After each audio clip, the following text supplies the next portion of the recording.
Hey guys, tonight we're going to build a mouse trap that you can use repeatedly over and over if you have a spouse that doesn't like to set the regular mouse traps, spring loaded ones, because you're kind of scared of them.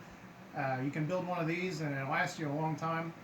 What do we got here? We got ordinary containers you can get from Walmart, craft sticks from Walmart, and a dowel rod, some super glue, coping saw, a small piece of aluminum that you can get off of just about anything. You can even use a tin can, straighten it out, pound it out straight.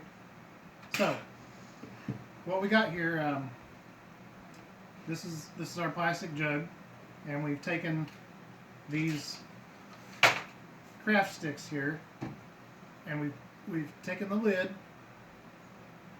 and if you can come in here and get this, we've glued two of these together, as you can see right here, and then we put two on the outside of it, which makes a small channel.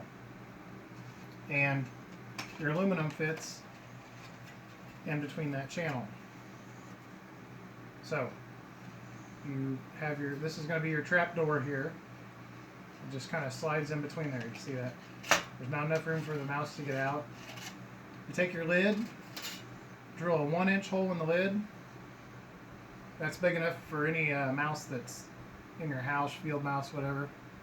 And that's your lid. Now your mechanisms here, you're going to need a small piece of dowel rod, of course your jar, and your trip mechanism. This is just two of these craft sticks with a piece of cardboard on the inside. So if you can see, come in here and take a look at this. I've drilled a small hole in here so you can get an idea of how this works. So the mouse comes up here to get whatever food you want to put on it, and this string is actually glued to this piece of dowel rod that goes through the hole here. And what that does is, this would be out here. Trigger would be up. I'm sorry, that wasn't up. But when that mouse climbs on there, the weight of that mouse is going to force this down and pull that dowel rod back. It's sensitive, so you're going to have to play with it to get it set. But I'll show you better when I got some weight on there. It works a little better. But that's the gist of it. Basically, this thing just kind of moves like a hinge. If you can see down inside there. So that moves back and forth. You can kind of see better that when it's got some weight on it, when we're actually using it. So we're going to stop for a minute and go get some bait to put on there, and then I'll come back and I'll show you how it works. Alright, now we got the trap set, we got our bait on there. We used peanut butter. If you can come down in here and get a closer look at this, we just smeared the peanut butter right here on the trigger, and then we put a little bit down in front there so they could smell it. Peanut butter works pretty good about all the time. You can use bacon. They really like bacon. Cheese, but it doesn't really put off the odor like peanut butter and bacon does. So basically what happens here is they're going to smell that. You're going to want to put this along the wall or something where they travel. And they don't mind going into little places, so they're going to come into this hole right here, probably be a little skeptical about what's going on at first, until they reach that little bit of peanut butter, as you can see right here on the front of our trap, or our trigger. They're going to come in there and they're going to get a bite to eat, and it's going to entice them to do a little more. So just say the mouse has come through the hole there, and so they've climbed up onto that trigger there in the back to finish eating the peanut butter. And just the slightest little weight, as you can see, you got to have this counterbalance on the trap, like when I tried to show you without the trap door, it just didn't work well. But once you get that counterbalance on there, just the slightest little nudge of that mouse touching that is going to set that trap off. Door goes down, mouse is in there. If you want to, you can release him. I have no sympathy for him. I'm going to probably kill it if I catch it. I do not want him coming back.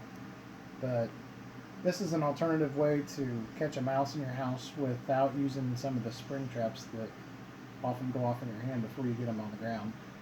It's also a way to avoid the smell, poison them. It's just nasty smell. And then you have to try to find the mouse once it dies. And also, You don't have to worry about your pets getting into the poison. You don't have to worry about them eating the mouse after it's died. This is just a better alternative, and it lasts forever. It's made out of plastic. Biggest thing would be they may chew this string up, but it's easy. You can just stick your hand in there and put a new piece of string on there. And if you do like I did, instead of gluing this string to the dowel rod, I just took another piece and tied it around it so that you could change this out if you had to. But keep your house clean and keep the food off the floor. You really don't have to worry about mice, except for maybe in the winter or the late fall when it starts to get a little chilly outside. But it's good to have this around. You can store this. Just an all-around item that keep forever. It's something we put together for about, I think I've got maybe $6 in this. So for $6, I'm sure you're going to go buy traps after you lose them or waste them or forget about where they're at, or poison's it costs a terrible amount now. That, and it doesn't work. Most of the time they just eat it and go on their way. But anyway, I just wanted to show you how to build one of these traps, and I hope that you can take the time to build one with your kids or something. They would really like that. Keep them out of trouble. Like I said before, I always try to find things for kids to do. This shows results. They have a sense of accomplishment if they can build something and catch it, especially. But for every kid that's doing something like this, it's doing something productive, that's one more kid that's not trying heroin or methamphetamines. And I know some people that's been on methamphetamines, and they are messed up, and they're going to be messed up for life. So I encourage you to take the time to do some of this stuff with your kids, maybe even get your wife involved. Instead of being on the TV or on their phone some night, just go to Walmart, and as you can see, the stuff we have here, it's real simple. Go to Walmart, craft store, pick it up, build you one. Good night.